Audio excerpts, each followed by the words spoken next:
beneath an eternal twilight sky, where stars shimmered like scattered gemstones and clouds glowed with an inner luminescence, there floated the grand Skyborn Kingdom.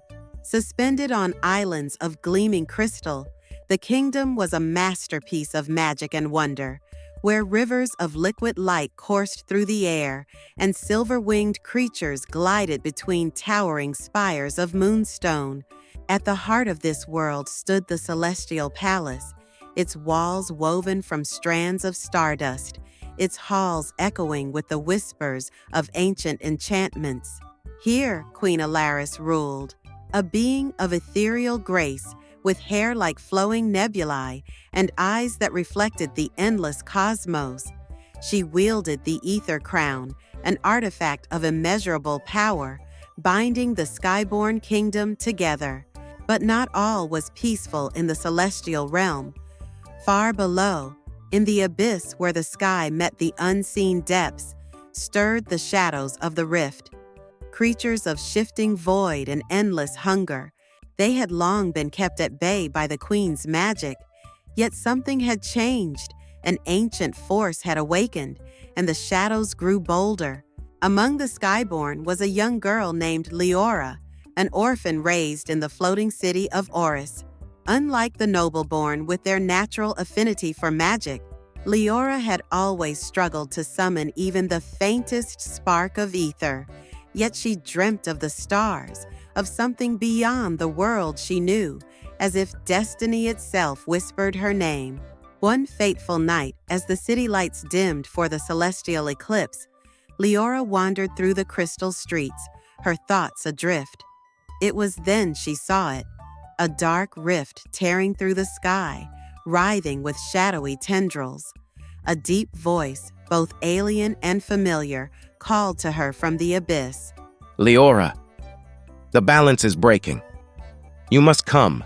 A sudden explosion of darkness erupted, and for a moment she felt herself falling into the void. But before she was lost, a hand caught her wrist. She gasped, looking up into the piercing silver eyes of Prince Kalen, heir to the Skyborn throne. You saw it too, he said, breathless. Leora nodded, unable to find her voice. Kalen pulled her to her feet. Then you must come with me. The Queen has foreseen this night.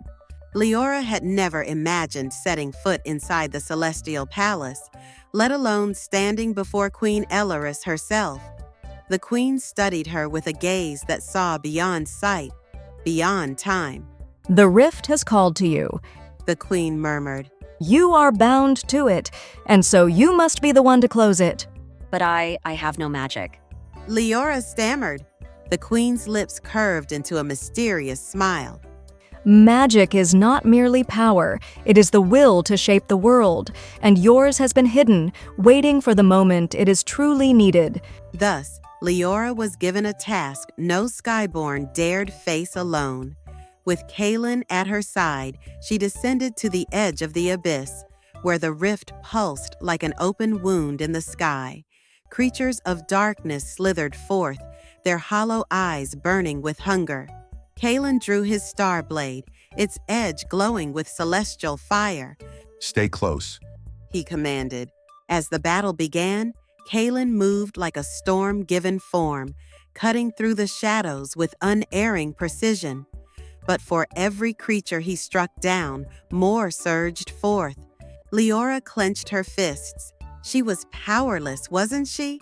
But then she felt it, that same voice from her dreams, calling from within. You are not powerless. You were never powerless. Something deep inside her ignited. Light bloomed from her chest, spreading outward in radiant waves. The shadows recoiled, shrieking, as she lifted her hands, golden energy spilling from her fingertips. She was magic, she always had been. With newfound strength, Leora stepped forward, weaving light into form. It took shape, a radiant key of pure energy. Guided by instinct, she thrust it into the heart of the rift. A deafening cry echoed as the darkness writhed, resisting. But Kalen was there, his star blade meeting hers in perfect harmony. Together, their combined magic surged, sealing the wound in the sky. Silence fell. The stars shone brighter, and the oppressive darkness lifted. Leora collapsed, breathless.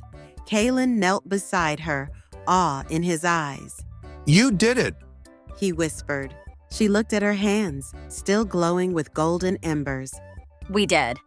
When they returned to the celestial palace, the queen greeted Leora with pride. You are one of us now, She declared. a true Skyborn. Leora had always believed she was an outsider, destined to remain in the shadows of the great.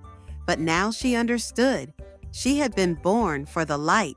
As the kingdom rejoiced and the skies shone anew, Leora stood at the edge of the world, gazing into the infinite stars. She was no longer just an orphan of Aurus. She was a guardian of the sky, and her story had only just begun.